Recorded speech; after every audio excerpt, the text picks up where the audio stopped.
আজীব এক পেরেশানিতে আছি আমরা।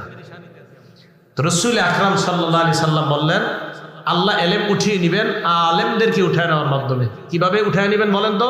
আলেমদেরকে। নবীজি বলেন, হাত্তা ইদা লাম ইবকি আলিমান, মানুষ আর আলেম খুঁজে পাবে না। এক পর্যায়ে ইত্তাখাযান নাসু রুউসান জুহাল, মানুষ জাহেলদেরকে ধর্মীয় নেতা বানাবে। জাহেলদেরকে ধর্মীয় নেতা বানানোর পর ফাসুইলু, তাদেরকে প্রশ্ন করা হবে।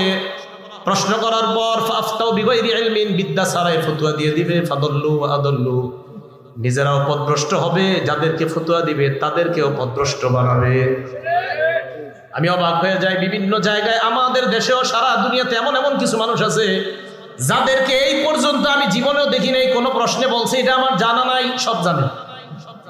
আমি অবাক, এমন এমন অনেক ব্যক্তি আছে যারা মানে কোনো প্রশ্নে উনি কখনো বলে নাই আমি জানি না, অথচ আল্লাহর রাসূল অনেক প্রশ্নে বলছে আমি জানি